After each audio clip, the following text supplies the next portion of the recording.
Muy buenos días, muy buenas tardes a cada uno de ustedes. Que Dios les bendiga grandemente.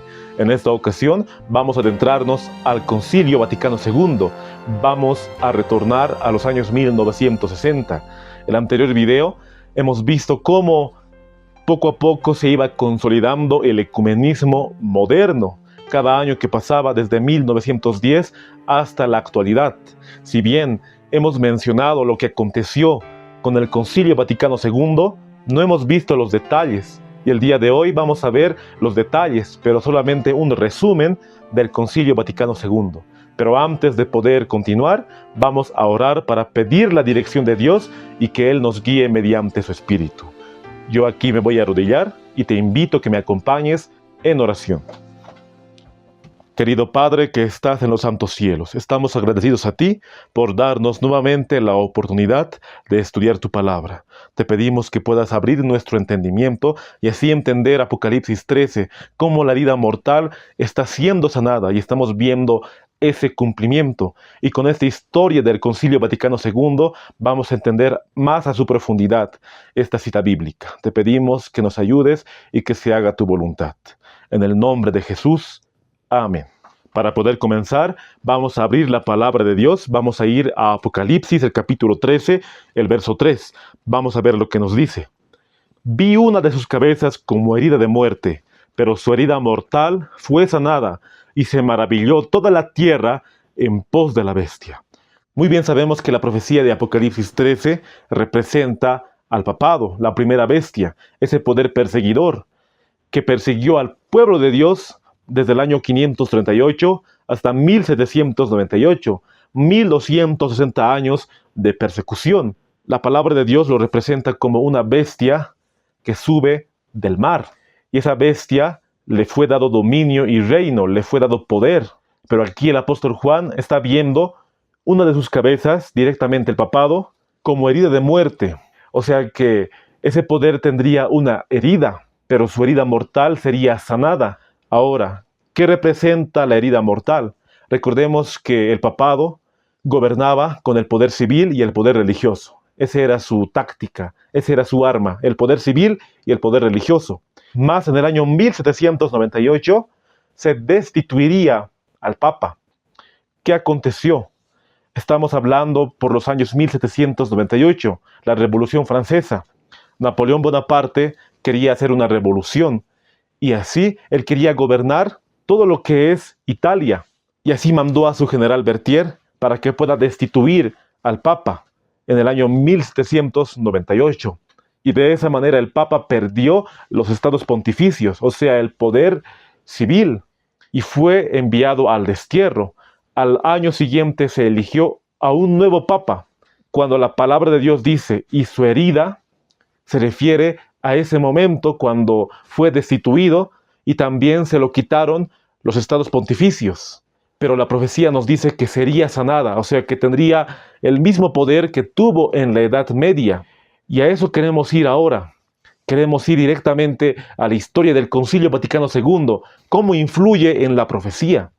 Pero antes de poder contar la historia del Concilio Vaticano II, tenemos que contar la historia del Concilio Vaticano I, porque si hubo un Concilio Vaticano II, obviamente tuvo que haber un Concilio Vaticano I, y la historia del Concilio Vaticano I se sitúa en el año 1870, pero para poder entender vamos a retroceder. Para 1800 Napoleón Bonaparte ya era emperador y quería gobernar toda Europa, pero así se unieron muchas naciones para poder destituir a Napoleón Bonaparte, porque Napoleón Bonaparte no se instituyó directamente con el papa de ese entonces, que era Pío VII, porque todos los papas siempre, como tenían el poder civil, coronaban reyes, pero Napoleón Bonaparte dijo, no, yo no quiero que me corone el papa, yo mismo me voy a coronar. Y así, en el año 1814, cayó Napoleón Bonaparte, y se hizo un tratado, se hizo un congreso, el Congreso de Viena. Ahí nuevamente se le dio el poder civil al Papa en el año 1814 y en el año 1815, pero no como el poder que tenía en la Edad Media, sino un poder reducido. porque ya había acontecido la herida en 1798. Más pasaron 50 años y en el año 1869-1870 el Papa Pío IX convoca una reunión, convoca a un concilio. Ese fue el concilio I o el concilio primero que aconteció por los años 1869-1870. ¿Y por qué se convocó esa reunión? Porque el Papa Pío IX se dio cuenta de que muchos ya no estaban tomando infabilidad al papado, ya no estaban tomando infabilidad a lo que decía el Papa. Y de esa manera el Papa Pío IX convocó un concilio para definir el dogma de la infabilidad papal y así reforzar a la autoridad de Roma sobre los obispos y fieles y así responder al liberalismo y al racionalismo que estaba sacudiendo Europa. Entonces quiero que notemos que el Concilio Vaticano II tiene que ver con ecumenismo, con reunir a las demás religiones. El Concilio Vaticano I no tiene que ver nada con reunir a las demás religiones. Incluso en ese entonces, por los años 1870, la Iglesia Católica estaba reacia para poder hacer un convenio con las demás religiones. Poco a poco estaban saliendo de la Edad Media, ya estaban entrando al siglo XIX. Y Roma decía que era la única iglesia que Cristo había fundado y veía a los protestantes como herejes, aún en 1870. Entonces el Concilio Vaticano I fue para definir la infabilidad papal. El Concilio Vaticano II fue directamente para unirse con las demás religiones. De esa manera podemos ver un contraste entre el Concilio Vaticano I y el Concilio Vaticano II. Y les estoy hablando en resumen porque realmente si ustedes buscan, investigan, podemos ver que la historia del Concilio Vaticano I se amplía mucho más. Pero ¿qué aconteció en ese entonces? El 20 de septiembre de 1870 ocurrió la Guerra Franco-Prusiana y la caída de Roma. Ahí se aliaron los poderes de Europa y el reino de Italia y destituyeron al Papa. Pasó la guerra y así el Papa se ocultó en el Vaticano, pero poco a poco perdió los estados pontificios que se le había dado en el Congreso de Viena en 1814. Para 1870 pierde totalmente lo que es los estados pontificios y así el Papa pierde lo que es el poder civil. Para 1870 con la guerra franco-prusiana, ahí cae Roma totalmente. ¿Y qué acontece en la historia? Más de 50 años Roma solamente estaba gobernando el poder religioso, pero llega Benito Mussolini a la historia. Benito Mussolini, que fue el representante del Reino de Italia, le dio al Papa el poder civil, porque recordemos que lo había perdido en el año 1870 con la guerra franco-prusiana. Pero en el año 1929, exactamente el 11 de febrero, Benito Mussolini le dio nuevamente ese poder, pero ese poder civil sería poco a lo que gobernaba en el pasado. Tenía los estados pontificios, gobernaba realmente muchas hectáreas y muchas tierras, pero ahora solamente gobernaría 44 hectáreas, la cual hoy lo conocemos como el Estado independiente allá en Roma, el Vaticano. Eso pasó en el año 1929. Ahí poco a poco podemos ver que se estaba cumpliendo la profecía, que la herida mortal sería sanada. Y todo esto que les estoy contando solamente es historia de la Iglesia Católica. Ahora, para poder adentrarnos al Concilio Vaticano II, vamos a ir directamente a libros de historia para poder comprender algunos detalles muy importantes. Ahí les muestro en la pantalla un libro que realmente a mí me ha ayudado a comprender el Concilio Vaticano II. El libro titula Breve Historia del Concilio Vaticano II, de Giuseppe Alberijo. Este libro nos habla de todos los detalles de lo que aconteció en el Concilio Vaticano II. Y sinceramente pude leer todo el libro, realmente.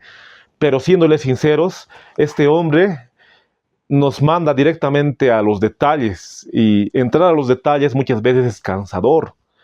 Pero de todas maneras pude leer el libro y así pude comprender los detalles del Concilio Vaticano II y la implicación de lo que aconteció. También hay otro libro que titula ¿Qué pasó en el Vaticano II? Por John W. O'Malley. Este libro no lo leí, pero sí pude descargar en internet un breve resumen de su libro, porque su libro consta de 300 páginas y más. Este libro consta de 190 páginas. Imagínense que yo me cansé de los detalles de este libro de Alberijo. Más de 190 páginas, imagínense más de 300 páginas. Por eso pude leer el breve resumen del libro de John O'Malley, que salió en el año 2008. Hay otro historiador que se llama Joseph A. Komanchak, que escribió el libro History of Vatican II, volumen 1. O sea, tiene muchos volúmenes, si no me equivoco, tiene 5 volúmenes, que lo editó el mismo autor que les mencioné, Alberijo. Este libro está en inglés. No pude leer ese libro y realmente más de 5 tomos, más de 5 volúmenes, es una obra realmente magistral que hizo este hombre. Hay otro libro que habla sobre el Concilio Vaticano II y titula La onda larga del Vaticano II por un nuevo posconcilio, por Massimo Faggioli, que salió el año 2016. De todos los autores que les mencioné, este es el más reciente. Y Massimo Faggioli menciona a estos 3 hombres que yo mencioné. Primeramente, a Giuseppe Alberijo, a John W. Malley y a Joseph A. Komonchak, porque estos 3 hombres fueron los que se adentraron al tema del Concilio Vaticano II. Y Massimo Faggioli leyó estos libros y lo compiló en su libro de más de 300 páginas, que también pude leer algo de su libro. Pero quiero recalcar que estos 4 hombres que mencioné son historiadores católicos. Todos estos hombres tienen ese pensamiento de que el Concilio Vaticano II ha hecho un bien, ha hecho una reforma dentro de la Iglesia Católica. Y ellos no lo ven como algo peligroso, porque ellos directamente son católicos. Pero nosotros, los que profesamos la fe adventista, no somos católicos, no tenemos la doctrina católica. Solamente yo estoy tomando de estos autores no para aprobar su punto de vista, no para aprobar lo que ellos creen, sino solamente para tener en cuenta lo que aconteció en el Concilio Vaticano II, solamente para los detalles y también para algunos puntos importantes. Solamente para eso yo estoy nombrando estos libros. Y quiero dar lectura a lo que escribió Massimo Faggioli en la página 50 de su libro, la cual titula La onda larga del Vaticano II. En estos últimos 50 años, tras el Vaticano II, lo que ha habido no han sido historias divergentes, sino narrativas divergentes sobre la interpretación del concilio. Todos los expertos saben que no existe una alternativa fidedigna, al menos de momento, a la historia del Concilio Vaticano II, escrita en los últimos 20 años y representada por Alberijo, Komanchak y O'Malley. Entonces aquí Faggioli está nombrando a los 3 autores que mencioné, Alberijo, Komanchak y O'Malley. Pero lo que me asombra del libro de Massimo Faggioli es que él recopila toda la historia posterior al Concilio Vaticano II. No solamente es una historia de lo que aconteció en el Concilio Vaticano II, sino también él recopila lo que aconteció por 1870, 1880, 1890, por los años 2000, cuando fue nombrado el Papa Benedicto XVI, y también el Papa Francisco. Pero bueno, quise dar una introducción para poder adentrarnos directamente al tema del Concilio Vaticano II. El Concilio Vaticano II inició el 11 de octubre de 1962 y terminó el 8 de diciembre de 1965. Tuvo 4 sesiones y fueron 2 papas quienes estaban al mando del concilio. Primeramente el Papa Juan XXIII y también el Papa Pablo VI.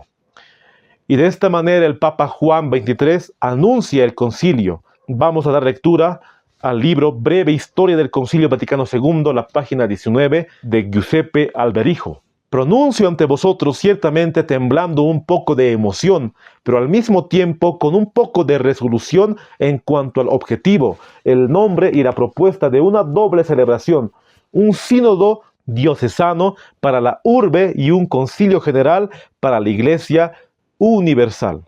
Por lo que se refiere a la celebración del concilio ecuménico, se orienta no solo a la edificación del pueblo cristiano, sino que quiere ser también una invitación a las iglesias separadas para la búsqueda de la unidad que tantas almas anhelan hoy en todos los lugares de la tierra. Antes del Papa Juan XXIII estaba el Papa Pío XII y se hizo un cónclave. Y en ese cónclave se eligió a Juan XXIII. Y solamente 3 meses después que se eligió a Juan XXIII, él ya estaba pronunciando que habría un concilio. Y realmente muchos se asombraron, muchos curas, muchos obispos, muchas personas que profesaban la fe católica, porque pensaban que Juan XXIII solamente sería un papa que rápidamente pasaría a la historia. Y sí, pasó a la historia, pero por el Concilio Vaticano II.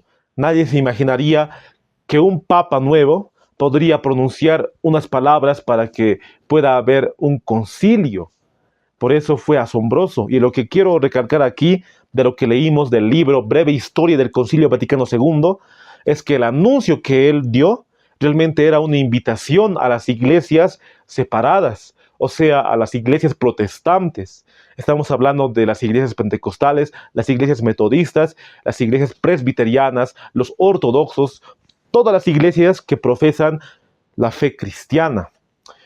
Y esto es muy asombroso porque antes de 1962, antes que inicie el Concilio Vaticano II, la Iglesia Católica estaba reacia a poder tener una conversación o a poder tener un diálogo con las iglesias protestantes. La Iglesia Católica siempre fue reacia, estaba en contra del ecumenismo. Pero desde el año 1962, con el Concilio Vaticano II, poco a poco se abrió para poder dialogar con las demás denominaciones cristianas. Y en su anuncio, el Papa Juan XXIII directamente da una invitación a los hermanos separados, cosa que ningún papa en la historia hizo una invitación como tal. Por eso a mí me asombra bastante cómo inicia el Concilio Vaticano II. Y vamos a seguir leyendo lo que dice el libro Breve Historia del Concilio Vaticano II de Alberijo. Con todo el enfrentamiento se encontraba a menudo al borde del conflicto de la Guerra de Corea, 1950, el bloqueo de Berlín con la construcción del muro, 1961, hasta la crisis atómica de Cuba, 1962. La situación del planeta parecía enquistada y en un callejón sin salida. Es verdad que el joven presidente elegido en noviembre de 1960 al frente de los Estados Unidos, John Kennedy, católico, suscitaba entusiasmo y habría perspectivas de renovación, pero resulta difícil saber en qué medida todos estos elementos influyeron en la decisión del anciano Papa. Lo que quiere decir Giuseppe Alberijo es que habían muchos acontecimientos en ese entonces. Por ejemplo, las guerras mundiales. Solamente hace algunos años había pasado la Segunda Guerra Mundial y estaban en la Guerra Fría. Y había muchos problemas a nivel global. Y puede ser un motivo de que el Papa quería hacer una renovación, quería acercarse más a las iglesias cristianas, también quería acercarse al mundo global como tal. Pero aún así resulta difícil saber en qué medida todos estos elementos influyeron en la decisión del anciano Papa. Eso es lo que dice el historiador católico. Y todos los historiadores que les mencioné al principio también dicen lo mismo. No hay alguna razón específica de por qué el Papa Juan XXIII quería hacer un concilio como tal. Si bien todos los elementos que les mencioné, como las guerras mundiales, la Guerra Fría, pudo haber dado razón para hacer un concilio, más allá de eso, no se sabe por qué hubo un concilio. Directamente yo veo que aquí actuaron los jesuitas, para que así se pueda cumplir la profecía de Apocalipsis 13, que la herida mortal sería sanada.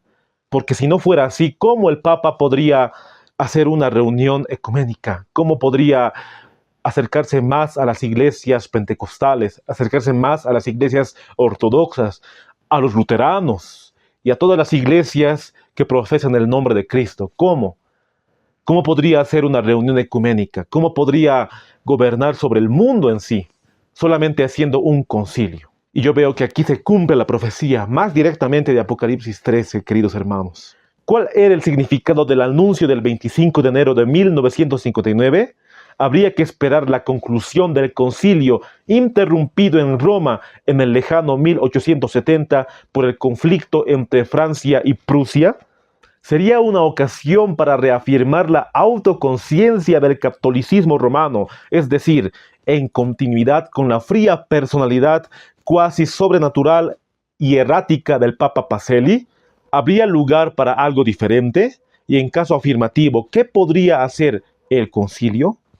Aquí el mismo historiador Giuseppe Alberijo se pregunta, ¿cuál fue el significado del anuncio del Papa el 25 de enero de 1959? ¿Era una continuación del Concilio Vaticano I? Eso es lo que se pregunta el historiador. Y eso es lo que se preguntaron en ese entonces los obispos y los curas. Nadie tenía en su mente qué es lo que acontecería o qué es lo que el Papa quería decir con el Concilio Vaticano II. La historia nos cuenta que el Papa solamente anunció directamente a los obispos cercanos, pero no hizo una reunión directamente con la curia romana en este caso. El Papa directamente anunció que habría un concilio. No les preguntó a los demás obispos, estoy pensando hacer un concilio, ¿me apoyan? Fue una imposición, por así decirlo. Por eso muchos se asombraron de esa imposición o de ese decreto o de ese anuncio, mejor dicho. Entonces aquí vemos que fue algo asombroso incluso para los historiadores y también para la gente que vivía en ese entonces en el Vaticano. Los ecos del anuncio se escucharon en ambientes, grupos sociales y estratos culturales muy diferentes que superaron con mucho los límites habituales de la catolicidad romana. El interés trascendió incluso la habitual zona atlántica, Europa occidental y América septentrional. Fue un primer síntoma del alcance universal que caracterizaría al pontificado de Juan y al concilio. Había trascendido lo que es el anuncio del Papa el 25 de enero de 1959, porque los obispos que estaban en el Vaticano se asombraron. También en Europa, en Asia, en África, en América, todos se asombraron de que iba a haber un concilio de tantos años, desde 1869, 1870, con el Concilio Vaticano I. Y así 2.800 obispos fueron allá a Roma, al Vaticano. Imagínense, tantos hombres devotos católicos para poder asistir al Concilio Vaticano II. Y aquí quiero recalcar una encíclica que salió en el año 1928. La encíclica se llamó Mortalium Animus y fue publicado por el Papa Pío XI el 6 de enero de 1928. ¿Y en qué consta esta encíclica Mortalium Animus? Recordemos que para los años 1910, poco a poco estaba surgiendo el ecumenismo moderno, directamente con la reunión en Edimburgo y después en Estocolmo, y habría muchas reuniones más de entre las iglesias protestantes. Entonces, el Vaticano, directamente con el Papa Pío XI, dio un decreto en Mortalium Animus, y él dijo a los cristianos de ese entonces: ustedes que están incentivando el ecumenismo moderno, tengan cuidado, porque ustedes no reconocen la autoridad papal. Entonces, yo quiero hacer notar a todos los católicos que no podamos tener contacto con las demás iglesias cristianas, porque ellos no reconocen la autoridad del Papa. Porque en ese entonces había protestantes que querían hacer una reunión con el Vaticano, querían hacer una reunión con el Papa en ese momento. Pero el Papa fue claro. Él dijo, si no reconocen la autoridad papal, si no vuelven a la Iglesia Católica, entonces no puede haber unidad. De esa manera muchos protestantes se desanimaron y ya no hubo unidad para los años 1920, 1930, 1940, 1950, hasta llegar a la década de 1960, que cambió totalmente el panorama. Antes la Iglesia Católica era cerrada. Desde 1960 se convirtió en una iglesia abierta para el ecumenismo moderno. Y el mismo historiador y sacerdote católico jesuita John Malley, en su libro ¿Qué pasó en el Vaticano II?, nos da la razón. Y voy a dar lectura. El pontificado de Pío XI coincidió con una agitación política global abogando notablemente por la participación laical y enfatizando la respuesta de la Iglesia a cuestiones sociales. Su oposición al ecumenismo significó una resistencia persistente a los cambios modernos, mientras que Pío XII introdujo un reconocimiento de la democracia y la interpretación bíblica moderna, preparando el terreno para las discusiones en el Vaticano II. Aquí vemos que Pío XI estaba reacio al ecumenismo moderno, con su encíclica Mortalium Animus, que condenaba el ecumenismo como tal. Pío XII estaba preparando el camino para el ecumenismo moderno, y el Papa Juan XXIII hizo todo lo contrario, cambió su táctica, y ya no para decir herejes a los protestantes, sino para decirles hermanos separados. Dice el libro Breve Historia del Concilio Vaticano II, la página 27. El anuncio de Juan XXIII había introducido una aceleración imprevisible y constituía un cambio de rumbo en el fatigioso itinerario hacia la unidad cristiana.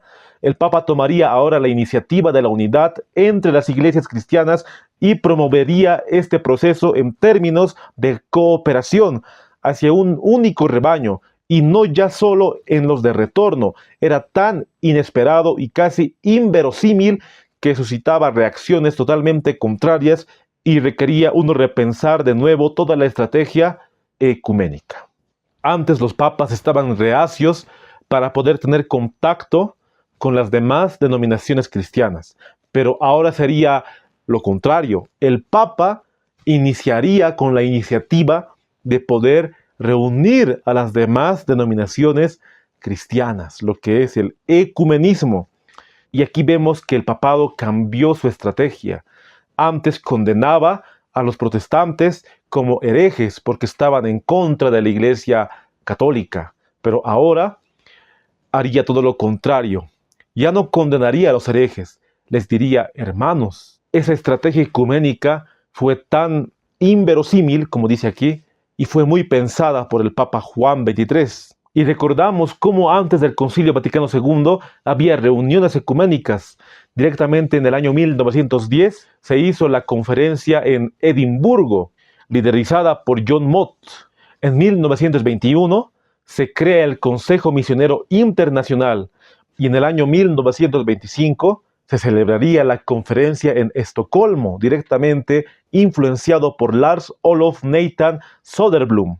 Y para los años 1948 nacería el Consejo Mundial de Iglesias. En todos estos años, el papado no tuvo lugar, no tuvo parte de la Iglesia Católica, pero ahora el Papa sería el líder del ecumenismo moderno. Y vamos a seguir leyendo lo que dice el libro Breve Historia del Concilio Vaticano II, la página 34. En este clima, un giro significativo lo constituyó la comunicación de Juan XXIII al cardenal Tardini, el 14 de julio de 1959, para que el concilio se denominara Vaticano II. El Papa afirmaba así inequívocamente que se trataba de un concilio nuevo y no de completar el Vaticano I, inconcluso en 1870. El concilio, pues, en cuanto nuevo, tendría una agenda totalmente libre y abierta. No sería la continuación de una asamblea nacida y después suspendida en un contexto histórico del conflicto y de pesimismo. El Papa prisionero en el Vaticano. Se trataba de una página en blanco en la historia plurisecular de los concilios. Recordemos que en el Concilio Vaticano I, para los años 1869-1870, se reconoció lo que es la infalibilidad papal. ¿Qué quiere decir? Que todo lo que diga el Papa no se puede cuestionar, que tiene que haber una obediencia total al Papa. Eso es lo que hizo el Papa Pío IX para los años 1870. Pero Juan XXIII le estaba diciendo a su cardenal que el Concilio Vaticano II no tendría que ver nada con una continuación del Concilio Vaticano I. Más bien sería todo lo contrario a lo que fue el Concilio Vaticano I. Y así se creó el Pontificio Consejo para la Promoción de la Unidad de los Cristianos. Ahí podemos ver a Juan XXIII, podemos ver a los demás cardenales para poder crear un dicasterio dentro de la curia romana. ¿Y qué es un dicasterio? El dicasterio es un departamento dentro de la Iglesia Católica.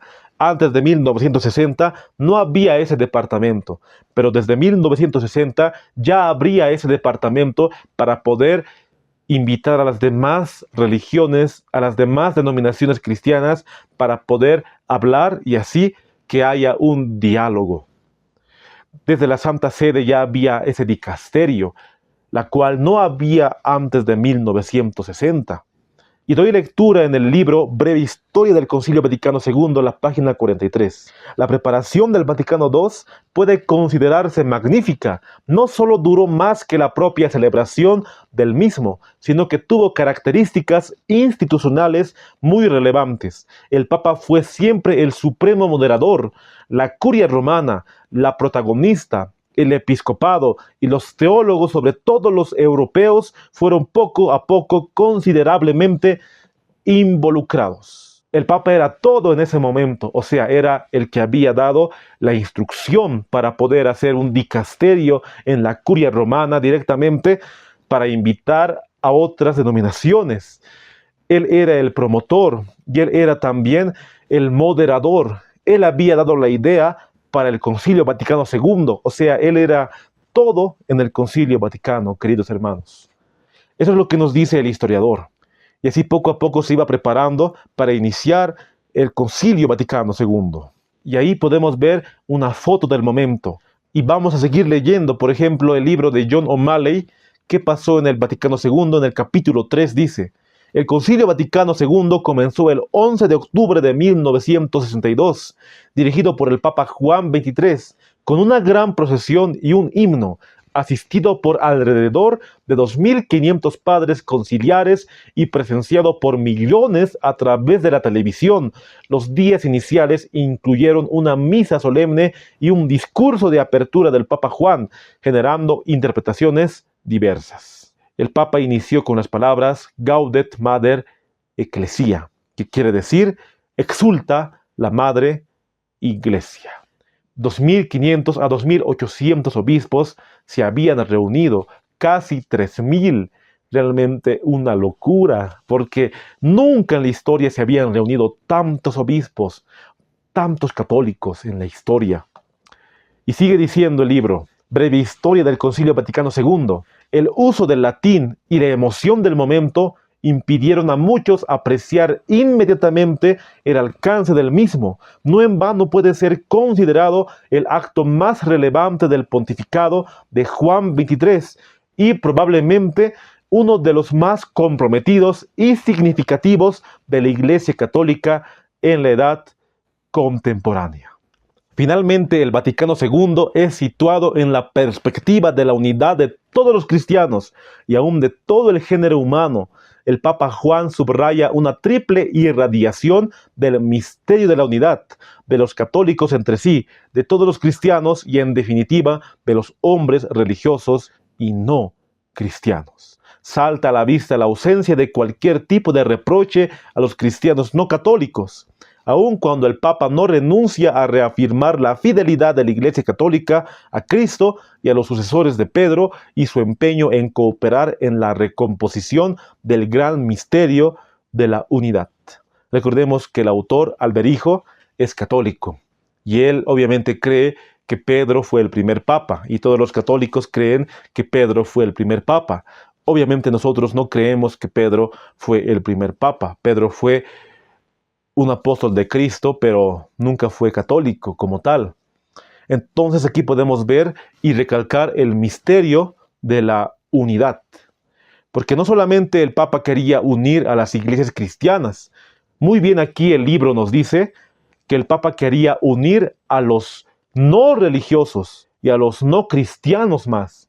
La idea del Papa Juan XXIII no solamente era reunir a las iglesias que dicen ser cristianas, sino también a las iglesias que no son cristianas, así como los budistas, los musulmanes y los propios judíos. Estas tres religiones realmente son muy grandes en el mundo, pero no son cristianas, no creen en Cristo. Pero el propósito del Papa Juan XXIII era reunirlos a ellos más para que estén dentro del ecumenismo. Eso ya va mucho más allá de lo que es la palabra ecumenismo como tal. Pero ese fue el propósito, por eso aquí el historiador Giuseppe Alberijo lo llama el misterio de la unidad, porque es un misterio cómo quiso reunir el Papa a religiones no cristianas también. Por eso lo llama misterio. ¿Y cuál fue el primer tema a tratar en el Concilio Vaticano II?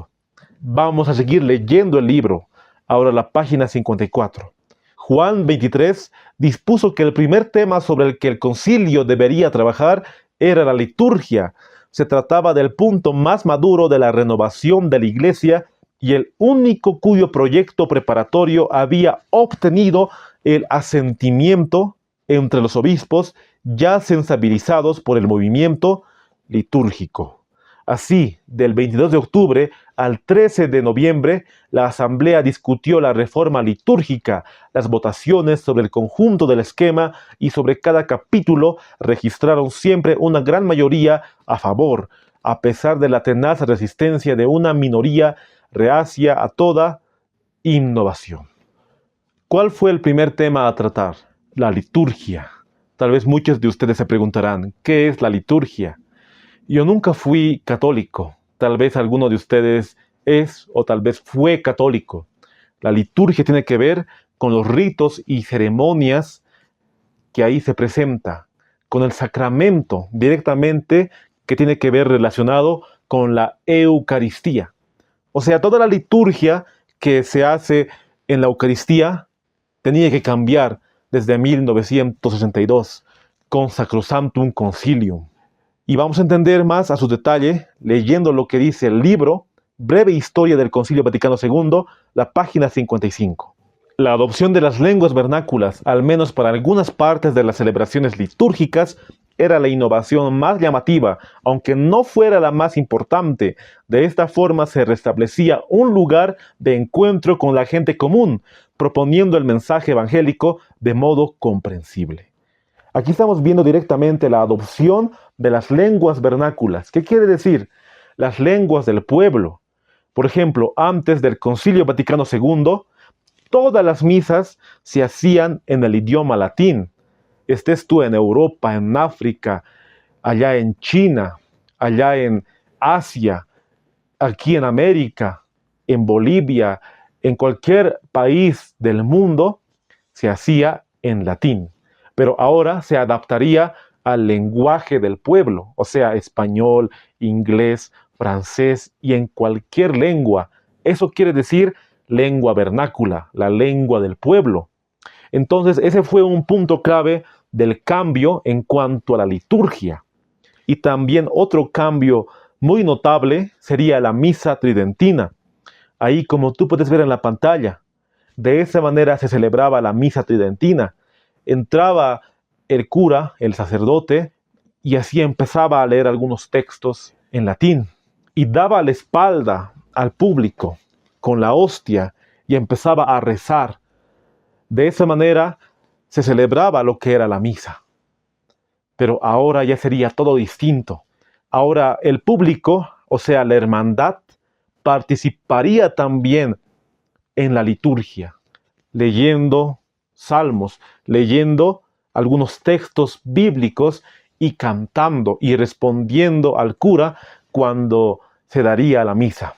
Ese fue el gran cambio, queridos hermanos, en cuanto al primer artículo, Sacrosanctum Concilium, que tendría que ver con un cambio en la liturgia. Y ahora doy lectura a lo que dice Sacrosanctum Concilium, el párrafo 14, que se encuentra en el libro Breve Historia del Concilio Vaticano II, la página 72. La Madre Iglesia desea ardientemente que se lleve a todos los fieles a la participación plena, consciente y activa en las celebraciones litúrgicas, que exige la naturaleza de la liturgia misma y a la que tiene derecho y obligación en virtud del bautismo el pueblo cristiano, linaje escogido, sacerdocio real, nación santa, pueblo adquirido. 1 Pedro 2:9, 2, 4 y 5.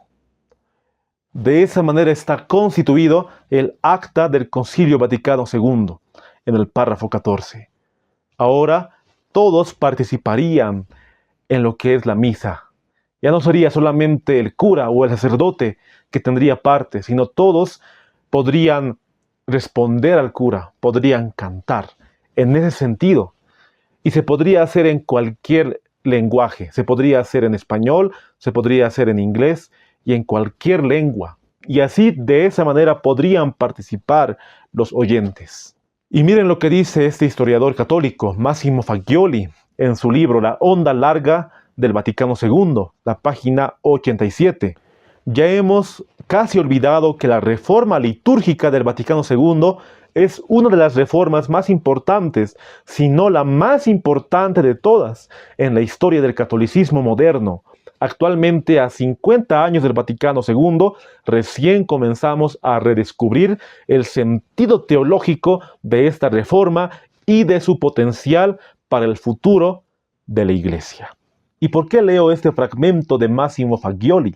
Porque de todos los puntos que se tocó, lo más importante del Concilio Vaticano II fue el cambio de la liturgia.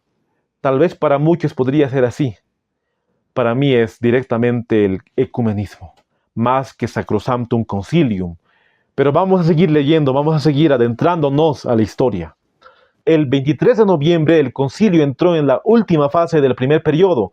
El trabajo a realizar era aún inmenso, pero la clausura quedó fijada para el 8 de diciembre. Sin embargo, el mismo día 23 de noviembre, cuando se distribuyó por fin el esquema más esperado, el de la Iglesia, para muchos era el que debía equilibrar las definiciones del Concilio Vaticano I sobre la infalibilidad y el primado del papado.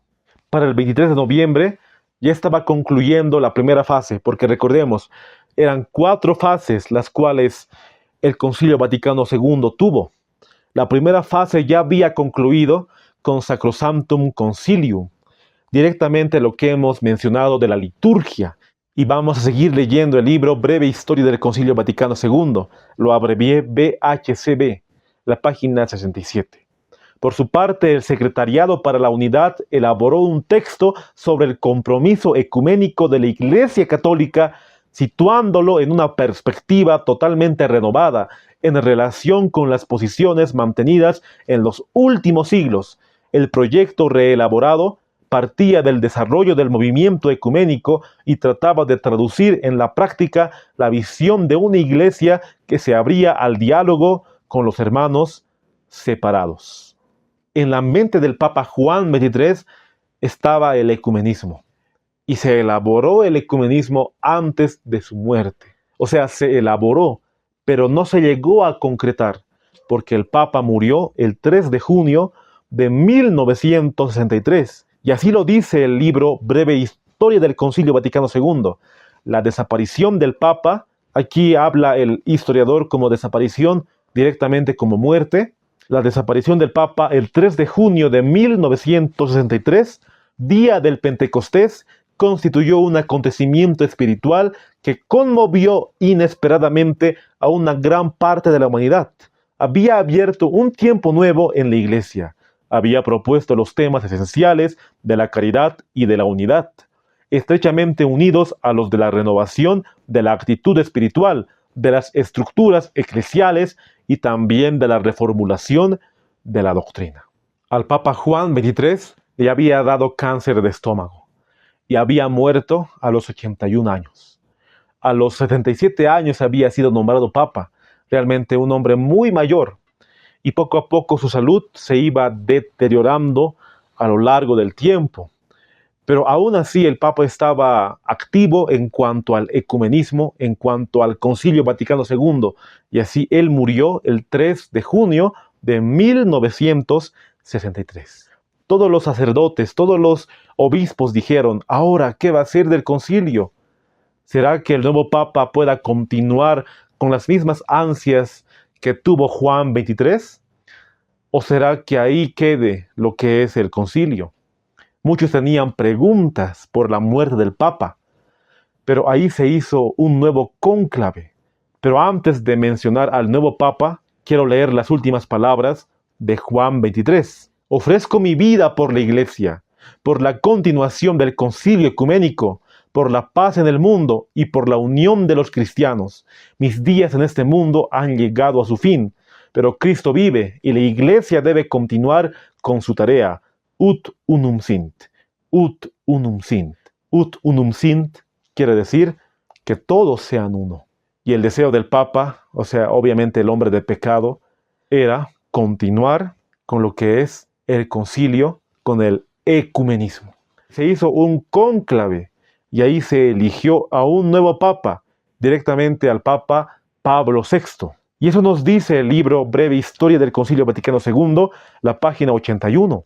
Pablo VI, al inaugurar el segundo periodo de trabajo el día 29 de septiembre de 1963, indicó 4 objetivos para el concilio: exposición de la teología de la Iglesia, su renovación interior, promoción de la unidad de los cristianos y finalmente diálogo con el mundo contemporáneo. El eje de los trabajos de 1963 estaría constituido por el documento sobre la Iglesia. Todo lo que no pudo concluir Juan 23 lo concluyó el Papa Pablo VI, así como la unidad de los cristianos y todos los puntos que ahora vamos a ver. Y estaban divididos en 4 puntos. Número 1, sobre el misterio de la unidad, sobre el misterio de la Iglesia en la historia de la economía de la salvación. Número 2, sobre la constitución jerárquica de la Iglesia y sobre los obispos. Número 3, sobre el pueblo de Dios y los laicos, pueblo fundado sobre el reconocimiento de la participación de todos los bautizados en la misión. Número 4, sobre la vocación a la santidad, comprendida como vocación común de todos los cristianos. En estos 4 puntos se dividió el Concilio Vaticano II con Pablo VI. Y uno de los más importantes es Lumen Gentium. ¿Y qué es Lumen Gentium? Vamos a leer el libro de John O'Malley, ¿Qué pasó en el Vaticano II?, el capítulo 5. El concilio discutió documentos incluyendo el esquema sobre la Iglesia, notablemente titulado Lumen Gentium.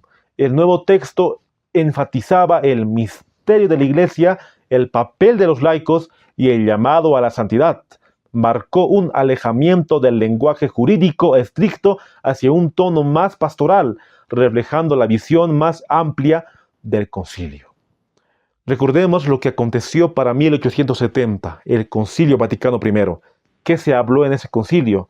La infalibilidad papal, de que el Papa tiene la última autoridad, de que todo lo que él diga en las reuniones, todos tienen que acatar, porque es el Papa infalible. Eso aconteció para 1870. Entonces, más de 50 años, todos tuvieron en su mente de que el Papa es infalible. O sea, todo lo que él hablaba, nadie podía cuestionar nada. Él decidía todo. O sea, directamente jerarquía total. Pero ahora con Lumen Gentium cambiaría esa jerarquía. Pero aquí quiero decirles, antes de poder leer, que no es un cambio como tal, sino que es una estrategia, porque el papado nunca cambia, según la interpretación adventista que nosotros tenemos y que creemos que es verdadera. Según el conflicto de los siglos, el papado nunca cambia su infalibilidad. Aquí solamente estamos viendo que está cambiando la estrategia, pero vamos a entender más aún qué es Lumen Gentium. El mismo libro, ¿Qué pasó en el Vaticano II?, el capítulo 5. Imagina estar en una asamblea donde cada voz cuenta. Durante el Vaticano II, los obispos encontraron su fuerza colectiva al abogar por un marco más sólido de colegialidad, lo que significaba una estructura de gobernanza más colaborativa en comparación con la autoridad tradicional concentrada en el papado. Este cambio reflejó su deseo de compartir responsabilidades y empoderarse, creando una dinámica eclesial más inclusiva. Lumen Gentium quiere decir que los obispos tendrían voz y voto para tomar las decisiones como pastores. No solamente tendría el Papa, sino que todos los obispos, todos los cardenales tendrían voz y voto desde el Concilio Vaticano II. Antes hemos entendido que no era así, no era de esa manera, sino que todo lo obedecían al Papa, era una infalibilidad que él tenía. Pero ahora sería distinto con Lumen Gentium. Eso es lo que yo entiendo de acuerdo a lo que hemos leído. que su jerarquía sería muy distinta a lo que era en el pasado. El 18 de octubre comenzó la discusión del proyecto sobre ecumenismo, preparado por la Comisión Mixta entre el Secretariado para la Unidad y la Comisión para las Iglesias Orientales. Los 5 capítulos del texto exponían los principios católicos sobre el ecumenismo, las relaciones de la Iglesia Católica con las iglesias orientales ortodoxas y más brevemente con las nacidas de la Reforma protestante. Después del Lumen Gentium, se discutió directamente lo que es el ecumenismo. La idea de Pablo VI era cómo vamos a alcanzar a las demás denominaciones cristianas. Y eso se discutió el 18 de octubre, poco a poco. ¿Y por qué les menciono esta discusión? Porque para ese año, el Papa Pablo VI se encontraría con Atenágoras I, allá en las Tierras Santas. Atenágoras I era el representante de la Iglesia Ortodoxa. Desde el año 1054 habían tenido esa ruptura, o sea, la Iglesia Católica con la Iglesia Ortodoxa. Habían estado separadas por tanto tiempo, por más de 1000 años, pero ahora se volverían a encontrar de tanto tiempo. Eso se llama ecumenismo, una reunión y una unidad. Y así dice el libro de John O'Malley. Del 6 al 4 de enero de 1964, Pablo VI emprendió una extraordinaria peregrinación a la Tierra Santa, atrayendo una atención global sin precedentes y generando entusiasmo entre las multitudes. Los eventos clave incluyeron reuniones con líderes ortodoxos, en particular el encuentro con Atenágoras de Constantinopla, señalando avance hacia la unidad ecuménica y preparando el camino para futuras declaraciones de perdón mutuo. Como ya estaban hablando de ecumenismo, el Papa Pablo VI dijo: tengo que hacer algo para que los demás miren de que estoy actuando con esto. Entonces voy a ir a visitar a Atenágoras I, al representante de la iglesia de Constantinopla de los ortodoxos. Y así vamos a tener una charla y vamos a pedirnos perdón para que podamos seguir con la unidad. Y de esa manera pasó. Pablo VI fue a las Tierras Santas, a Constantinopla, y se reunió con Atenágoras I, y así hubo una unidad de tantos años con la Iglesia Católica y la Iglesia Ortodoxa. El documento para referirse al ecumenismo se llamaba de la siguiente manera: Unatis Redintegratio, la cual en español quiere decir la reconstrucción de la unidad. Y de esta manera el Papa lo expresó: promover la reconstrucción de la unidad entre todos los cristianos es uno de los propósitos principales del Sagrado Sínodo Ecuménico Vaticano II, pues con ser una y única la Iglesia fundada por Cristo el Señor, son muchas, sin embargo, las confesiones cristianas que se presentan ante los hombres como la verdadera herencia de Cristo. Ciertamente todos se confiesan discípulos del Señor, pero sienten de modo distinto y marchan por caminos diferentes, como si Cristo mismo estuviera dividido. 1 Corintios 1:13. Esta división contradice clara y abiertamente la voluntad de Cristo, es un escándalo para el mundo y perjudica a la causa santísima de predicar el Evangelio a toda criatura. Y aquí lo que me impresiona es que Unatis Redintegratio directamente nos lleva a 1 Corintios, el capítulo 1, el verso 13, la cual dice: ¿está dividido Cristo? ¿Fue crucificado Pablo por vosotros? ¿O fuisteis bautizados en el nombre de Pablo? ¿Y por qué dice eso el apóstol Pablo? Porque un verso antes él dice: digo ahora esto porque cada uno de vosotros dice: yo soy de Pablo, y yo soy de Apolos, y yo de Cefas, y yo de Cristo. Y en ese contexto el apóstol Pablo dice: ¿fue crucificado Pablo por vosotros? ¿O fuisteis bautizados en el nombre de Pablo? Aquí lo que está haciendo el Papa es distorsionar lo que es la Escritura. La palabra de Dios en ningún momento habla de unidad sin doctrina.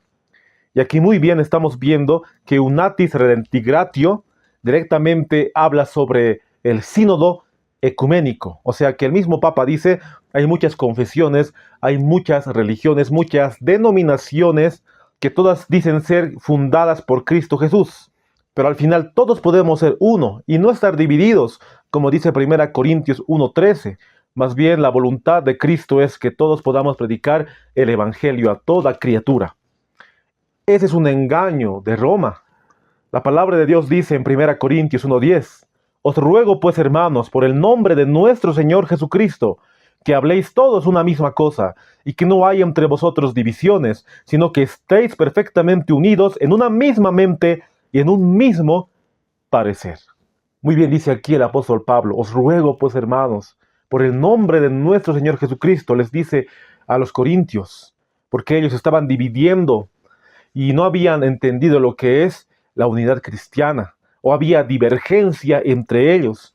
Y el apóstol Pablo les dice, que habléis todos una misma cosa, que tengan una sola doctrina. También lo mismo les dice a los filipenses, en Filipenses el capítulo 2, el verso 5.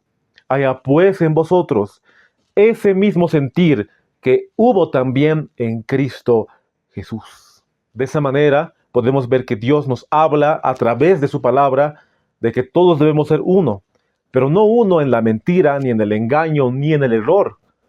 Uno en la verdad. Y lo que está promoviendo aquí el Papa, según esa encíclica, o mejor dicho, según ese documento Unatis Redemptigratio, es una mentira de Roma.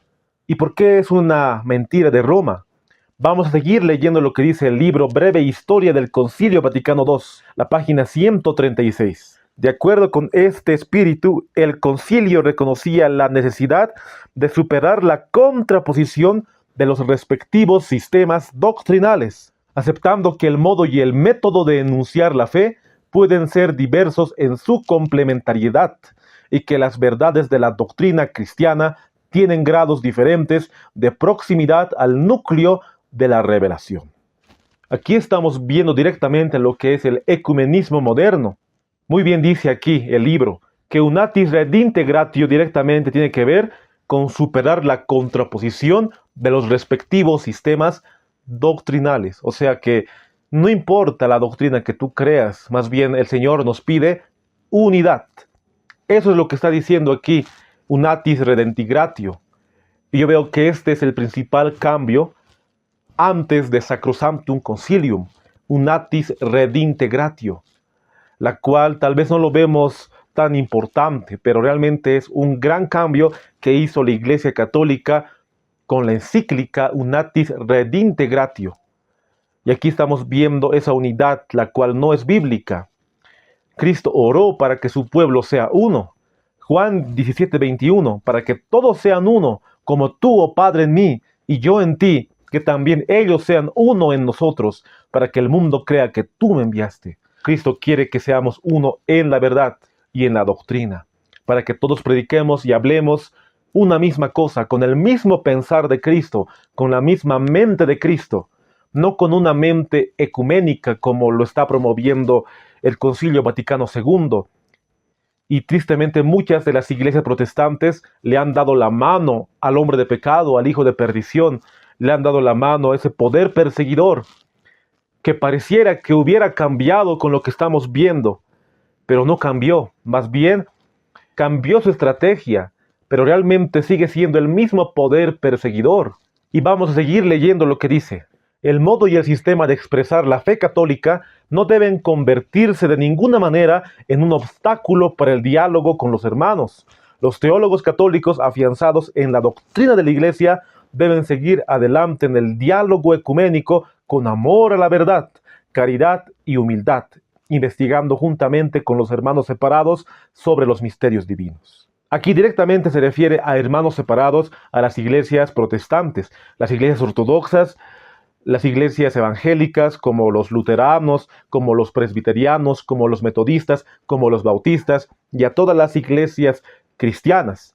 Y aquí estamos viendo que Unatis Redintegratio estaba haciendo una invitación para que los curas, los sacerdotes, puedan acercarse más a las iglesias evangélicas y así hablarles con amor y con la verdad, como dice aquí. Pero aquí podemos ver que esa fue la estrategia de Roma. Ya no era como antes, acusarlos de herejes, más bien poder convencerles con amor y con la verdad, según ellos, para que puedan ser uno en Cristo. Ese es el engaño de los últimos tiempos del papado, Y de esa manera podemos resumir el documento Unitatis Redintegratio, que tiene que ver con la unidad de los cristianos, con el ecumenismo.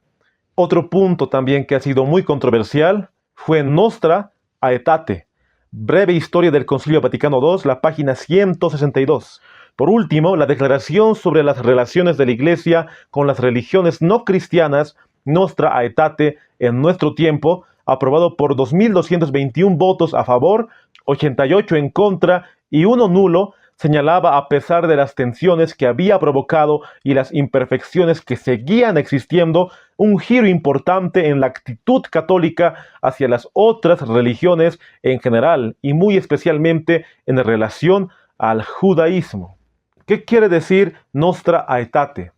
Antes del Concilio Vaticano II, la Iglesia Católica no tenía ninguna unidad con los judíos, pero después del Concilio Vaticano II, respetarían su forma de pensar. Ya no les acusarían de que ellos fueron los responsables de la muerte de Jesús. Y también condenarían a los antisemitas, o sea, a los que condenan a los judíos. Entonces, Nostra Aetate va más allá del ecumenismo. Y no sé qué palabra utilizar para expresar Nostra Aetate, porque muy bien sabemos que el ecumenismo tiene que ver con Unatis Redintegratio, que todos puedan ser uno, ut unum sint, pero Nostra Aetate ya va más allá. O sea, unirse con las iglesias budistas, con la religión musulmana, ya no tiene nombre. Y aquí estamos viendo que Nostra Aetate se relaciona con la unidad con iglesias no cristianas. Y vamos a seguir leyendo el libro, la página 162, breve historia del Concilio Vaticano II. En nuestra época en la que el género humano se une cada vez más estrechamente y las relaciones entre los diferentes pueblos aumentan, la Iglesia considera más atentamente cuál ha de ser la relación con las religiones no cristianas, en su misión de fomentar la unidad y la caridad entre los hombres y también entre los pueblos, ante todo aquello que tiene en común y les conduce a la mutua solidaridad. Se encuentra en Nostra Aetate el párrafo 1. Y sin embargo, el Vaticano II ha dado paso a una iglesia católica muy diferente de aquello que lo inauguró.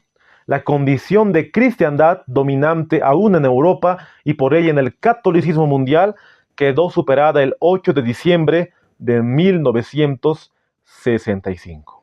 Y aquí en este libro estamos viendo que el autor, Giuseppe Alberigo, realmente nos dice que después que acabó el Concilio Vaticano II, que fue el 8 de diciembre de 1965, la Iglesia Católica fue muy diferente a cómo fue antes de 1962.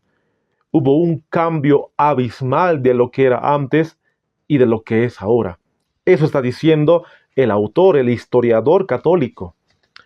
O sea que los mismos católicos se dieron cuenta de cuánto había cambiado la Iglesia Católica desde 1962, el Concilio Vaticano II. Y nosotros mismos vemos ese cambio de todos los puntos que hemos tratado, pero más que todo el cambio en cuanto al ecumenismo. Y hay mucho más, queridos hermanos, o sea, este libro nos habla de fechas, nos habla de nombres, nos habla de muchas cosas. Aquí quise solamente resumir lo que es el Concilio Vaticano II, porque si hablamos de cada punto, el video se haría de 3, 4, 5 horas, incluso más. Pero pienso que lo más primordial en cuanto a este tema es entender cómo influyó en cuanto a la profecía. Eso es lo que a nosotros nos interesa. Y por eso nosotros no podemos ser ignorantes, más bien ya podemos tener en nuestra mente de qué trató el Concilio Vaticano II, cuáles fueron sus implicaciones y qué cambió con sus decretos y sus declaraciones. Y para poder terminar, vamos a hacer un resumen del Concilio Vaticano II. Así como hemos mencionado al principio, el concilio tuvo 4 sesiones que se llevaron a cabo del año 1962 al año 1965 y produjo 16 documentos principales, 4 constituciones, 9 decretos y 3 declaraciones. Y vamos a ir directamente a las 4 constituciones, cuáles fueron los puntos doctrinales la cual se cambió. Sacrosanctum Concilium, sobre la liturgia, la reforma de la misa, el uso de lenguas vernáculas, la participación activa de los fieles, simplificación de ritos. Sacrosanctum Concilium se promulgó el 4 de diciembre de 1963 y fue directamente el cambio de la liturgia, como ya hemos mencionado. Antes de 1962, las liturgias siempre se hacían en el idioma latín, sea en Europa, sea en África, sea en Asia, sea en América. Pero desde 1965, o sea, en adelante, después del Concilio Vaticano II, se haría en la lengua vernácula, o sea, en la lengua del pueblo, sea quechua, sea aymara, sea español, inglés, francés, en cualquier idioma se podría hacer la liturgia. Ese fue el cambio, la cual tuvo la Iglesia Católica, y también en cuanto a la misa tridentina, como hemos mencionado, cuando el cura entraba y daba la espalda al pueblo, pero no lo daba por dar la espalda, sino que él quería que toda la iglesia pueda mirar directamente al frente. Y así, alzando la hostia, empezaba a rezar. Y así todos estaban a la expectativa de lo que estaba haciendo el sacerdote. Pero con Sacrosanctum Concilium cambió la forma de la liturgia. Ahora, directamente el sacerdote interactuaba con la hermandad, con la feligresía. Y de esa manera ahora se hace la misa en todas las iglesias católicas. Antes solamente se cantaba cánticos gregorianos en latín, pero ahora se cantarían cánticos católicos, cánticos o himnos que representaban directamente a lo que era la misa. O sea, ese fue el cambio que hubo en cuanto a Sacrosanctum Concilium. Pero eso tiene que ver más que todo con la Iglesia Católica como tal. Esa fue la primera constitución. Abrió camino a la liturgia moderna. El segundo fue el Lumen Gentium, que presenta a la Iglesia como el pueblo de Dios, no solo jerarquía. También define el rol de los laicos e introduce la colegialidad episcopal, o sea, los obispos junto al Papa. Esta constitución dogmática se aprobó el 21 de noviembre del año 1964. Recordemos que en el año 1870, el Papa Pío IX dio ese decreto de la infalibilidad papal, o sea que todo lo que decía el Papa tenían que obedecer. Una infalibilidad, directamente jerarquía. Ahora Lumen Gentium hacía que también puedan participar los obispos, podían participar los curas, podían participar en la curia romana, o sea, para poder tomar una determinación, podían participar los curas, los obispos. No solamente ya era el Papa, sino toda la iglesia como tal en cuanto al episcopado de los sacerdotes. Y también hacía un llamado al pueblo, diciendo que no solamente el Papa y los sacerdotes eran el pueblo de Dios, sino todas las iglesias, todos los laicos también forman el cuerpo de Cristo. O sea, Lumen Gentium hizo ver que ya no era una jerarquía como en los años 1870, sino que ahora toda la iglesia ya tenía la potestad de ser el pueblo de Dios. Incluso las demás denominaciones también podían ser salvos fuera de la iglesia católica. Ese fue el segundo documento, Lumen Gentium, esa constitución dogmática. Ese fue el segundo. Ahora, ¿cuál fue el tercero? Dei Verbum, sobre la revelación divina.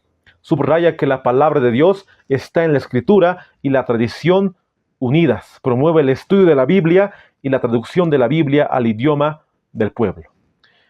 Dei Verbum se promulgó el 18 de noviembre de 1965 por el Papa Pablo VI. Dei Verbum tiene que ver directamente con la tradición y con la lectura de la Biblia. O sea, antes de 1965 no se leía mucho la Biblia dentro de la Iglesia Católica. O sea, que no se animaba a estudiar la Biblia. Pero ahora directamente el Papa estaba haciendo una invitación para estudiar la Biblia y regirse bajo la Biblia. Y sí, parece bonito, parece correcto. Pero no solamente la Biblia, según Dei Verbum, sino la Biblia y la tradición. O sea que la tradición y la Biblia lo colocaron a un mismo nivel. La tradición obviamente tiene que ver cómo los curas, los sacerdotes, interpretan la Biblia. Entonces, Dei Verbum solamente es una apariencia de piedad más. no es directamente ríjanse bajo la Biblia, o como decía Lutero, sola escritura, sino que Dei Verbum dice, ríjanse de acuerdo a la Biblia, es verdad, pero también con la tradición. Y si hay un texto en la Biblia que tiene que ser interpretado, nosotros tenemos que dar la interpretación, dice el Papa. O sea que el Papa tiene que dar la interpretación y regirse de acuerdo a esa interpretación. Entonces no es totalmente un cambio como tal, sino una apariencia de piedad más, Dei Verbum.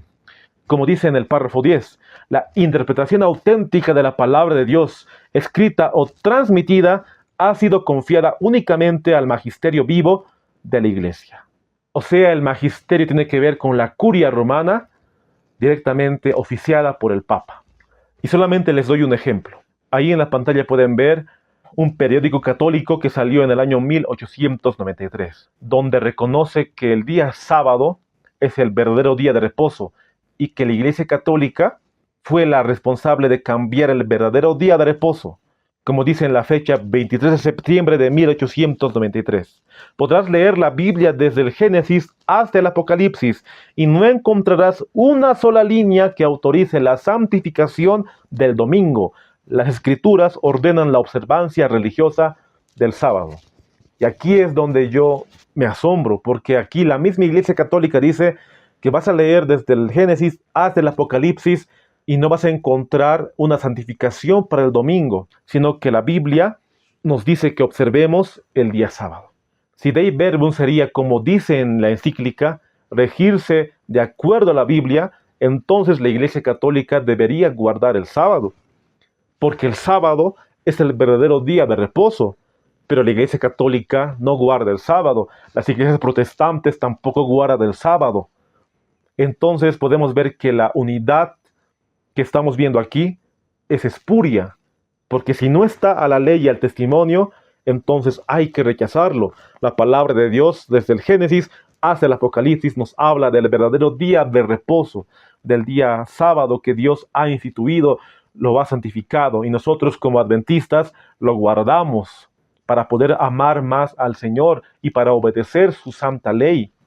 Entonces, si Dei Verbum sería como dice la Constitución dogmática, ellos guardarían el sábado, pero no lo hacen. Más bien están en contra del sábado, están en contra del santuario, están en contra del juicio investigador, están en contra de la justificación por la fe verdadera, están en contra de la cena del Señor, lo han sustituido por la Eucaristía. O sea que Roma tiene todas las doctrinas falsas que ha hecho beber a todas las naciones del vino, del furor, de su fornicación. Por eso Dei Verbum es un engaño de Roma totalmente. El último, Gaudium et Spes. En español quiere decir Constitución Pastoral sobre la Iglesia en el mundo actual. Fue la cuarta constitución promulgada por el Concilio el 7 de diciembre de 1965 y la única constitución pastoral. Las otras son dogmáticas.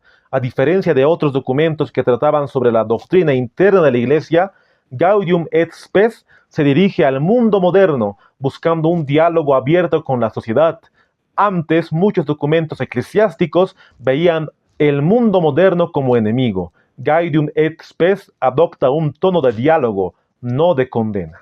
Antes del Concilio Vaticano II, la Iglesia Católica estaba reacia para abrir un diálogo con el mundo moderno, pero después de 1965, poco a poco fue abriendo campo para entrar al mundo moderno. Por eso es la única encíclica que no habla sobre doctrina o no habla sobre dogmáticas dentro de la Iglesia Católica, sino habla sobre una unidad global, de hablar sobre la paz mundial, sobre la familia y también sobre el mundo como tal. Y solamente un ejemplo. El Papa Pablo VI, el 4 de octubre de 1965, hizo historia al poder dar un discurso ante la ONU. Ningún papa en la historia había dado un discurso ante la ONU. Entonces aquí vemos que el espíritu de Gaudium et Spes directamente tiene que ver con el Papa como el nuevo gobernante del mundo, así podríamos decirlo, porque eso ya no es ecumenismo, eso ya es una unidad con el mundo como tal. En 1995, Juan Pablo II también dio otro discurso ante la ONU. Y viendo la historia en cuanto al espíritu de Gaudium et Spes, podemos ver que Benedicto XVI en el año 2009 saca a la luz la carta encíclica Caritas in Veritate sobre el desarrollo humano integral en la caridad y en la verdad. Pero en el año 2015 el Papa Francisco saca la encíclica Laudato Si, la cual tiene que ver con el cuidar el planeta Tierra. En el año 2020 el Papa Francisco saca la encíclica Fratelli Tutti, la cual se dedica a exaltar la fraternidad como el valor y elemento ordenador de las sociedades, de las naciones y convivencia mundial.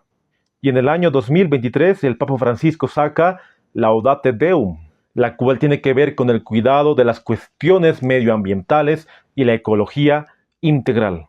Y todo esto no tiene nada que ver con el cristianismo como tal, pero aquí el Papa hace ver que no solamente él se interesa con lo que es lo religioso, sino también se interesa con el mundo moderno para cuidar el medio ambiente, en cuanto a la familia, en cuanto a la educación integral, o sea, cosas que a nosotros como cristianos no nos tendría que interesar al punto de meternos en la política como tal.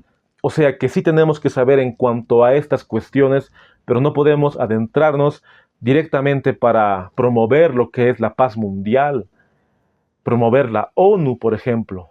Como cristianos nosotros no podemos hacer eso. Pero aquí el Papa Francisco y los demás papas hacían ver que más que un líder religioso, era un líder político. Entonces el espíritu de Gaudium et Spes va directamente a ello. Ahora los 9 decretos de las orientaciones prácticas. Ad gentes, que tiene que ver con actividad misionera. Apostolicam actuacitatem, que tiene que ver con el apostolado de los laicos. Christus Dominus, función pastoral de los obispos. Optam totius, formación sacerdotal. Perfectae caritatis, renovación de la vida religiosa. Presbyterium ordinis, ministerio y vida de los sacerdotes. Unitatis redintegratio, ecumenismo, unidad con otras iglesias. Orientalium ecclesiarum, iglesias orientales católicas. Intermirifica, medios de comunicación social. Más que todos los 9 decretos tratan sobre la misión evangelizadora mundial, sobre los laicos, la misión que tienen que ser los laicos, o sea, los miembros católicos, también la función de los obispos sacerdotales, la renovación de las órdenes, el reconocimiento de las iglesias orientales y el uso responsable de los medios de comunicación. O sea, en resumen, fueron las orientaciones pastorales para aplicar las decisiones del concilio en el mundo moderno. Ahora quiero centrarme más con unitatis redintegratio. La palabra unitatis redintegratio, en español podríamos traducirla como la restauración de la unidad, que se promulgó el 21 de noviembre del año 1964 por el Papa Pablo VI. La Iglesia Católica ya no condenaba a los protestantes como herejes, más bien abría sus brazos a los protestantes para dialogar y llamarlos hermanos separados. Ese es el punto crucial del Concilio Vaticano II, unitatis redintegratio, porque antes la Iglesia Católica estaba reacia al ecumenismo. Ahora con unitatis redintegratio, la Iglesia Católica es el promotor del ecumenismo moderno. Les abre las manos a los protestantes evangélicos. Y en el anterior tema hemos visto cómo el Papa iba avanzando con el Concilio Mundial de Iglesias, cómo iba avanzando con las demás denominaciones cristianas, cómo se iba dando la mano con la Iglesia Luterana en el año 1999, cómo el Papa Francisco ha avanzado tanto hasta poder integrar lo que es el Concilio Mundial de Iglesias en el año 2015 en adelante, o sea, visitar el Concilio Mundial de Iglesias.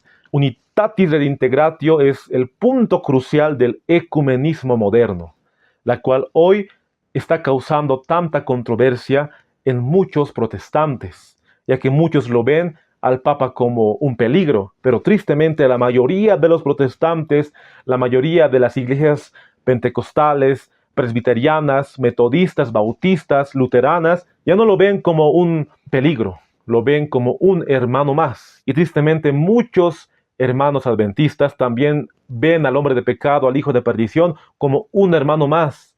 Y dicen, tenemos que orar por él.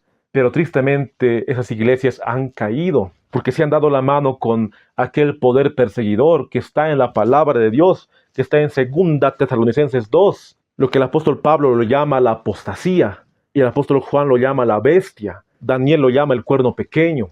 Entonces, unitatis redintegratio es el método que Satanás usa para unir a las demás religiones y así darle la mano al hombre de pecado.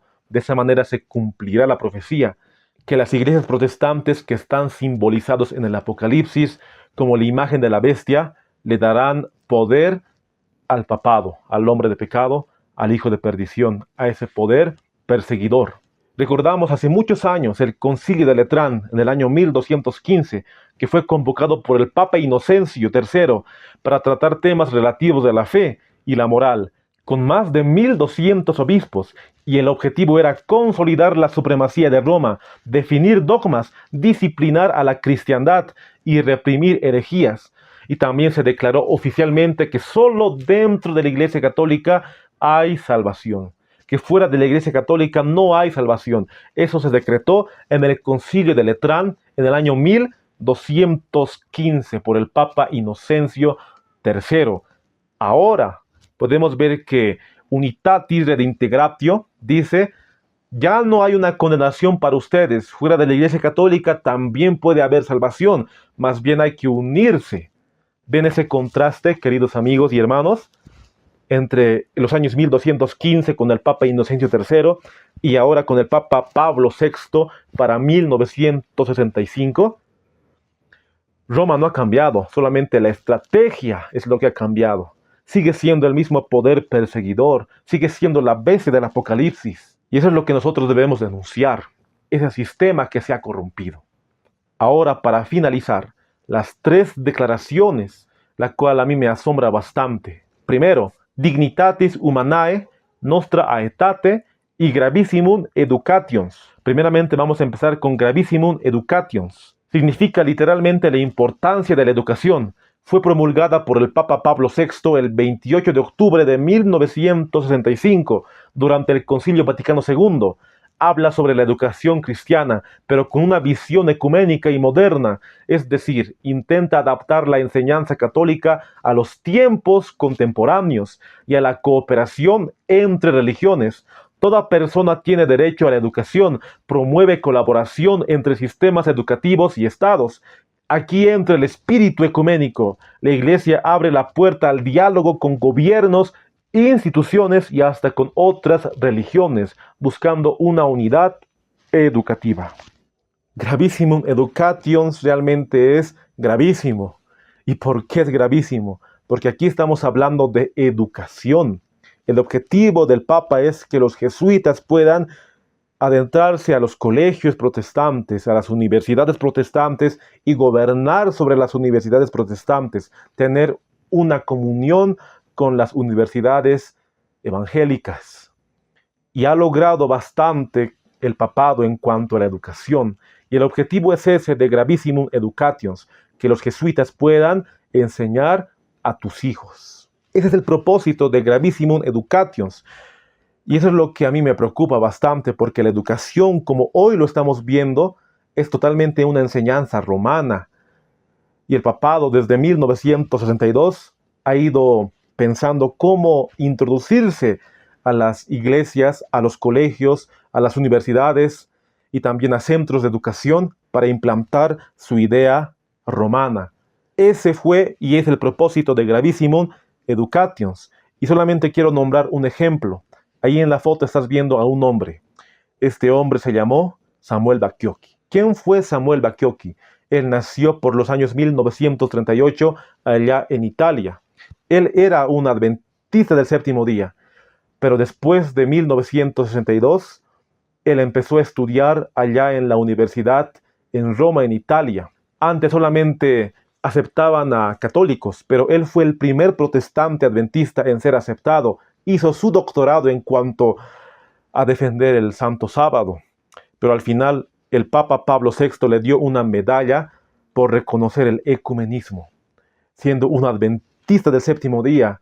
Entonces de esa manera podemos ver que Gravissimum Educations, que directamente es una encíclica romana del Concilio Vaticano II, ha sido implantado en todos los lugares para aceptar a evangélicos, a protestantes, para así cambiarles su pensamiento. Porque Samuel Bakioki poco a poco iba cambiando su forma de pensar de Daniel 7, de Apocalipsis 13. Si bien directamente él no estaba en contra de la interpretación adventista original de acuerdo al conflicto de los siglos, ya no lo proclamaba como verdad presente. O sea que lo suavizaba poco a poco. Y así muchos jóvenes han visto el ejemplo de Bakioki y quisieron ir a estudiar allá a Roma.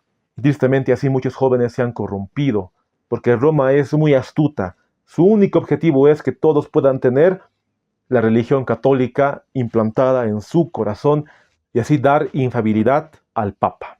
Otra declaración, Nostra Aetate, que también ya lo hemos mencionado. Voy a dar lectura al libro La onda larga del Vaticano II, la página 282, el libro de Massimo Fagioli. Nostra Aetate anuncia algo así como la nueva relación entre judíos y cristianos debe ser vivida para llegar a ser entendida teológicamente. En este sentido, la historia de la recepción de Nostra Aetate es particularmente importante. Nosotros como cristianos no tenemos nada que ver con los judíos como tal, porque ellos no aceptan a Cristo Jesús. Para ellos Cristo no ha venido. Siguen esperando al Mesías. No podemos tener una unidad con las tinieblas. Muy bien dice Hechos 4:12. Solamente en el nombre de Cristo podemos encontrar la salvación. Pero ellos lo rechazan. Entonces nosotros como cristianos, ¿cómo podemos tener una unidad con ellos? Pero Nostra Aetate nos dice que sí podemos aceptar su doctrina, ya que todos somos hijos de un solo Dios. Ese es el peligro de Nostra Aetate, aceptar a budistas, musulmanes, a judíos, o sea, religiones no cristianas. Y fue promulgada el 28 de octubre de 1965 y reconoce que los judíos no son responsables de la muerte de Jesús y condena de toda forma el antisemitismo y hace un llamado a respetar y valorar la herencia judía. Respeta a otras religiones como el budismo, el hinduismo y también el islam, buscando colaboración y entendimiento, y reconoce que en ellas también hay elementos de verdad y valores morales. Y esto realmente abarcó bastante para los años 1986. El Papa Juan Pablo II hizo un encuentro de oración por la paz en Asís, Italia. Participaron 150 líderes religiosos de 32 confesiones cristianas y 11 religiones no cristianas, como los musulmanes, los judíos, los budistas, los hinduistas, hasta sionistas. Y cada grupo rezó por la paz según sus propios ritos. O sea, ahí en Asís, así como ves en la foto, estaban musulmanes orando a la Meca, estaban budistas encendiendo incienso, estaban católicos celebrando misa, y estaban protestantes orando en nombre de Cristo. Esto va más allá de lo que es el ecumenismo moderno. Como les mencioné, esto no tiene nombre. Unirse con las iglesias que rechazan a Cristo, que no son cristianas, va mucho más allá de lo que es el ecumenismo. Esto ya es satánico. Satánico total, porque solamente falta que se unan con la iglesia satánica, con las iglesias espiritistas. Solamente falta eso, queridos hermanos. Por eso vemos que Nostra Aetate es uno de los engaños más grandes de Roma. Y esto fue mucho más allá cuando el Papa Francisco se reunió con el gran imán de Al-Azhar, o sea, el líder de los musulmanes. Ahora, los musulmanes no creen en Cristo, ellos creen en Alá. Obviamente, en musulmán, Alá es Dios, o sea, creen en el Padre. Creen en Cristo como un profeta, pero no creen en Él como el Salvador, el Mesías. Y creen directamente en su profeta Mahoma. Y creen en el Corán. No creen directamente en lo que es la palabra de Dios, la Biblia. Entonces, ¿cómo un líder religioso puede ir allá a reunirse con el líder musulmán, quien rechaza a Cristo y la cual es una de las religiones más grandes del mundo, y así hacer una unidad con él? Y eso ocurrió el 4 de febrero de 2019. Y así firmaron juntos un documento llamado Documento sobre la Fraternidad Humana para la Paz Mundial y la Convivencia Común, Y el texto habla de unidad ante las religiones. Y como hijos de un mismo Dios, tenemos derecho a la libertad religiosa y a la tolerancia, dijo el Papa Francisco. Y así rechazó a la violencia y al fanatismo, y un llamado a construir una fraternidad humana universal. Y de acuerdo con lo que aconteció el 4 de febrero de 2019, el encuentro con Abu Dhabi, se creó la Abrahamic Family House, la cual se encuentra en el Distrito Cultural de Saadiyat, en Abu Dhabi, en Emiratos Árabes Unidos. Ahí podemos ver a 3 templos, una iglesia católica, una sinagoga judía y una mezquita musulmana. Y así podemos ver que la declaración Nostra Aetate del Concilio Vaticano II ha traído mucho éxito para la Iglesia católica. Ahora el último, Dignitatis Humanae. Ahora, ¿qué quiere decir Dignitatis Humanae? Que toda persona puede actuar de acuerdo a su libertad de conciencia, de acuerdo a su libertad religiosa, que nadie debe ser obligado a actuar en contra de su conciencia. Eso nos dice Dignitatis Humanae. Pero Dignitatis Humanae totalmente está en contra con lo que antes la Iglesia Católica promovía. La Iglesia Católica estaba en contra de la libertad religiosa, estaba en contra de la libertad de conciencia. Recordemos cómo antes en la antigüedad perseguían a los cristianos porque no estaban a favor de sus dogmas, estaban en contra y así los quemaban vivos, los ponían en la hoguera, los torturaban, hacían cosas horribles con sus cuerpos. Muchos murieron por ser fieles a Dios y estar en contra de ese poder satánico que estaba matando a la gente, que estaba en contra de Dios mismo. Y de esa manera podemos ver que esta declaración, Dignitatis Humanae, solamente es una apariencia de piedad más. ¿Y por qué digo una apariencia de piedad? Vamos a leer lo que dice el Conflicto de los Siglos, la página 552, el párrafo 3. La Iglesia Papal no abandonará nunca su pretensión a la infalibilidad. Todo lo que ha hecho al perseguir a los que rechazaban sus dogmas lo da por santo y bueno. ¿Y quién asegura que no volverá a las andadas siempre que se le presentase la oportunidad? Derróguense las medidas restrictivas impuestas en la actualidad por los gobiernos civiles y déjese a Roma que recupere su antiguo poder y se verán resucitar en el acto su tiranía y sus persecuciones. Aquí vemos que la Iglesia Papal nunca abandonará su pretensión a la infalibilidad.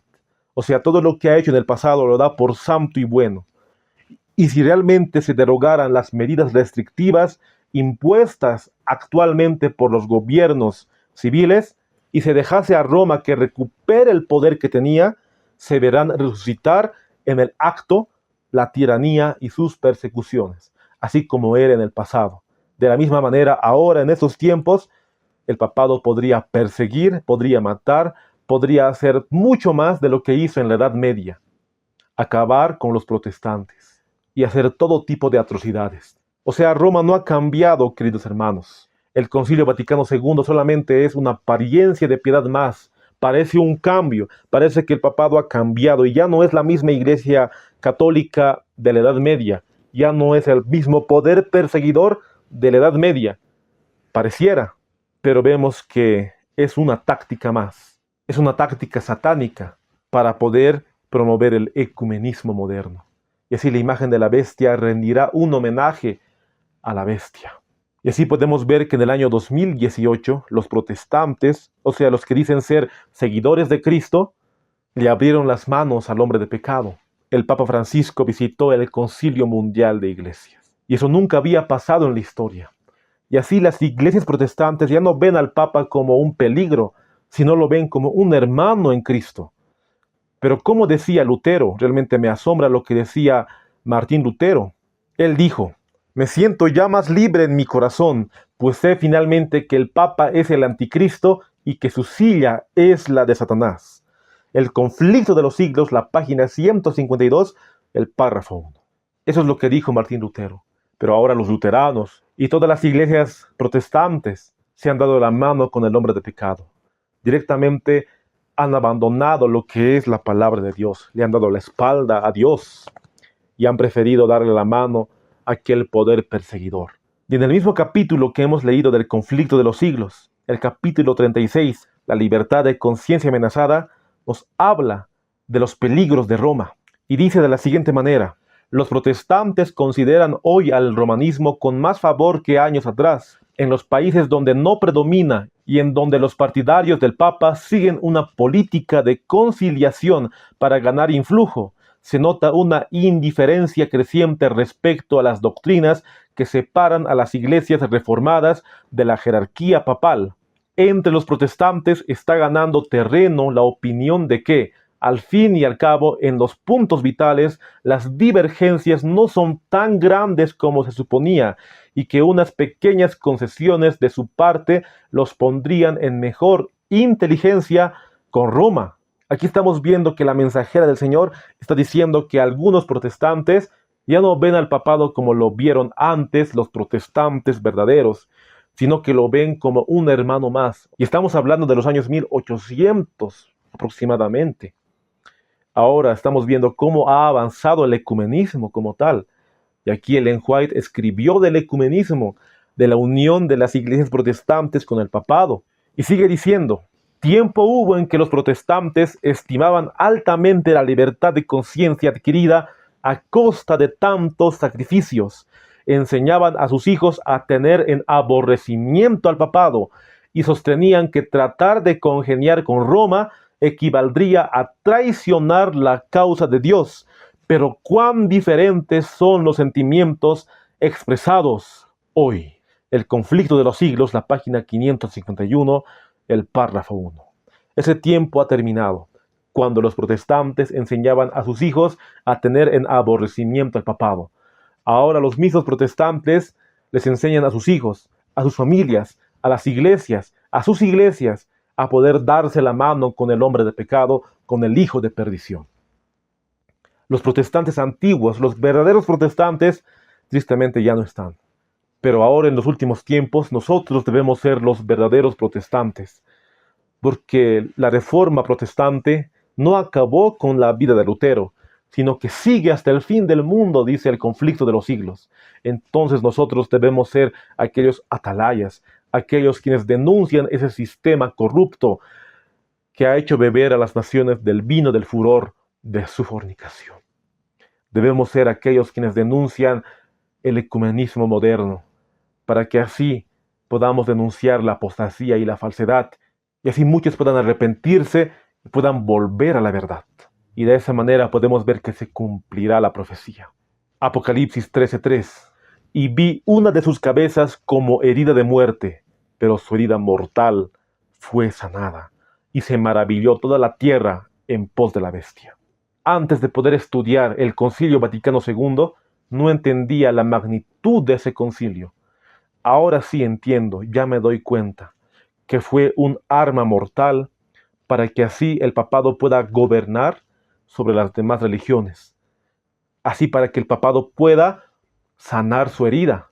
Desde 1929, con los tratados de Letrán, poco a poco ha ido sanando su herida.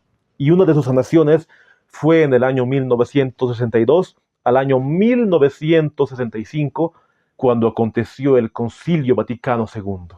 Y así poco a poco, hasta los días de hoy, podemos ver que ha ganado tanto terreno el papado, para que así todas las iglesias puedan darle la mano y así puedan darle ese poder. Y como dice la profecía, y se maravilló toda la tierra en pos de la bestia. O sea que el papado tenía que tener su herida mortal, pero poco a poco se iba a sanar. Y con el Concilio Vaticano II, poco a poco, más y más, se sanó. Y en los días de hoy estamos viendo esa sanación con el ecumenismo moderno.